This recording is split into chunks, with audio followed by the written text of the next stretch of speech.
जय श्री राधे, जय श्री कृष्णा। जा पर कृपा राम की होई, ता पर कृपा करे सब कोई। यह ऐसी ही प्यारी सी कथा है हमारे लड्डू गोपाल जी की कि लड्डू गोपाल जी ने एक माली पर जब कृपा करी तो वह माली से मालिक कैसे बन गया। और यह सत्य कथा है मंगू नाम के माली की।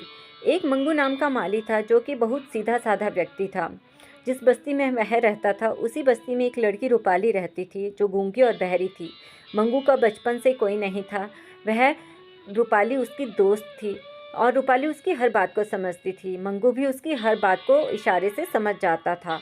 बड़े होने पर मंगू उस रूपाली से शादी कर लेता है और उसका दुनिया में कोई नहीं था, इसलिए वह शादी के बाद शहर में बड़ी सी कॉलोनी में काम करने लगता है एक माली का। 5-7 कोठियों में बगीचे की खूब रखवाली करता और सभी उसके काम से प्रसन्न भी थे।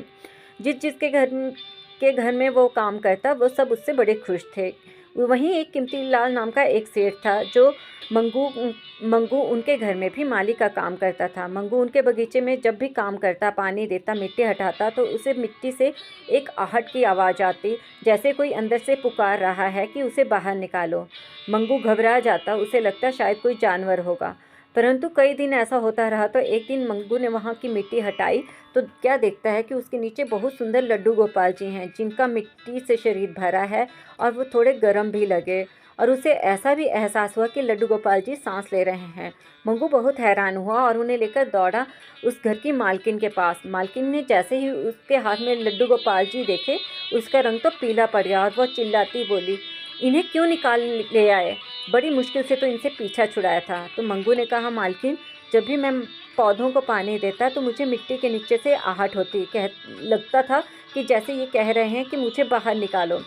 मालकिन बहुत क्रोधित हुई, कहती है, इन्हें ले जाए यहाँ से और वापस यहाँ मत आइए। क्योंकि कीमती लाल के घर में जो लड्डू गोपाल जी थे उनकी माता उनकी बहुत सेवा किया करती थी। माता के स्वर्गवास के बाद उन्होंने उन्हें घर में रखा। उनकी पत्नी को बोझ लगा कि वह कैसे लड्डू गोपाल जी की सेवा करेगी। उसके तो 2 बच्चे हैं, वह अपने बच्चों को नहलाती, स्कूल भेजती, खिलाती, रात को पढ़ाती और लोरी गा के सुलाती। तो उसे लगा कि इनके साथ मैं लड्डू गोपाल जी की सेवा कैसे करूँगी। अगर मैं लड्डू गोपाल जी की सेवा करूँगी तो अपने बच्चों को कैसे सेवा दे पाऊँगी। इसलिए उसने उन लड्डू गोपाल जी को बगीचे में मिट्टी के नीचे दफना दिया और कीमती लाल जी को कह दिया कि लड्डू गोपाल जी तो चोरी हो गए। उनकी चोरी का सुनकर कीमती लाल बहुत दुखी हुए, लेकिन करते क्या। अब जब उसे पता चला कि मंगू को यह लड्डू गोपाल जी मिल गए हैं तो उसने मंगू को नौकरी से निकाल दिया और कॉलोनी में यह बात फैला दी कि मंगू चोर है, आप भी उसे मत रखो। इसलिए सभी ने उसे नौकरी से निकाल दिया। अब मंगू उदास होकर लड्डू गोपाल जी को लेकर अपने घर आता है।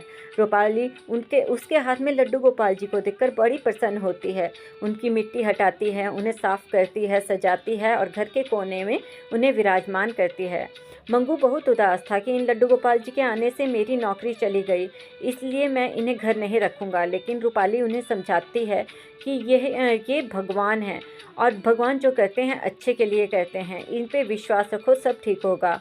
फिर वह मंगू से पूछती है कि इनसे जो मिट्टी उतरी है इसे कहाँ डालूँ। तो मंगू चिढ़कर कह देता है, आंगन में फेंक दो जहाँ और मिट्टी है। रूपाली वैसे ही करती है। सवेरे जब मंगू उठता है तो उसका घर पूरा महक रहा था फूलों की खुशबू से। जैसे वह बाहर जाता है उसके घर आंगन में बहुत सुंदर फूल खिले थे। आसपास के लोग, पूरे मोहल्ले में खुशबू ही खुशबू फैली थी। वहीं से एक व्यक्ति जा रहा था जिसने मंगू को कहा कि ये फूल तो बहुत कीमती हैं, बाजार में इनकी बहुत अच्छी कीमत है, तुम इसे बेच सकते हो। तो मंगू बड़ा खुश होता है, अंदर आके भगवान का धन्यवाद करता है और अपनी भूल के लिए माफ़ी मांगता है। फूल तोड़कर भगवान के चरणों में चढ़ाता है, बाकी फूल बेचने जाता है। बाजार में उसे उन फूलों की बहुत अच्छी कीमत मिलती है। अब मंगू रोज़ बाजार में फूल बेचता है और खूब पैसे कमाता है।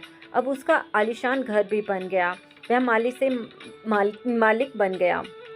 मंगू और उसकी पत्नी ने निश्चय किया कि वे अपने संतान नहीं करेंगे, लड्डू गोपाल जी ही उनकी संतान हैं। क्योंकि उनकी मालकिन ने भी अपनी संतानों के प्रेम के कारण लड्डू गोपाल जी को त्याग दिया था। वह लड्डू गोपाल जी का प्रेम कम नहीं करना चाहते थे। एक दिन मंगू व्यापार से बाहर गया था तो घर में रूपाली थी। जैसे ही रूपाली दिन का काम करके हटी तो उसने दरवाजे पे एक बूढ़ी औरत को देखा जो खाना मांगते मांगते वहीं बेहोश हो गई। रूपाली उसे अंदर लाई, उनकी सेवा करी, उन्हें पानी भी दिया, खाना भी खिलाया। उसके बाद पूछा कि आप कौन हैं? उतने में मंगू भी घर आता है। मंगू ने पहचान लेता है कि वह तो वही मालकिन हैं जिन्होंने इन्हें चोरी का इल्ज़ाम लगाकर निकाला था। मंगू ने उनसे पूछा, माता जी आपका यह हल कैसा? तो उसने कहा, तुम कौन हो? मंगू ने बताया कि मैं वही माली हूँ जिसे आपने चोर कहकर घर से निकाल दिया था।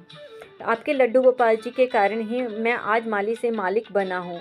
तो वह बुढ़िया बहुत फपक कर रोने लगी। वह कहने लगी, पहले वो लड्डू गोपाल जी कहाँ हैं? मैं उनसे माफ़ी मांगना चाहती हूँ। जिन बच्चों के कारण मैंने उन्हें घर से निकाला था, आज उन्हीं बच्चों ने अपनी पत्नियों के इशारों पर आकर मेरे पति की मृत्यु के बाद मेरा सब छीन लिया और मुझे घर से निकाल दिया। यह सब मेरे पापों का फल है, इसलिए मैं उनसे प्रायश्चित करना चाहती हूँ। वह लड्डू गोपाल जी के पास जाकर बहुत रोई। तो मंगू ने कहा कि यह भी आपके पुत्रवत हैं और हमारी भी पुत्रवत हैं। अब आपको कहीं जाने की ज़रूरत नहीं है माता जी, आप भी हमारे पास रहो। हम आपकी भी सेवा करेंगे और हम तीनों मिलकर लड्डू गोपाल जी की भी सेवा करेंगे। ऐसे प्यारे हैं हमारे लड्डू गोपाल जी, जिस पर कृपा करते हैं मानो उसकी तो काया ही पलट हो जाती है। आपको यह कहानी कैसी लगी? यदि अच्छी लगी तो इस वीडियो को लाइक करें, शेयर करें और हमारे चैनल को सब्सक्राइब करें। जय श्री राधे, जय श्री कृष्ण।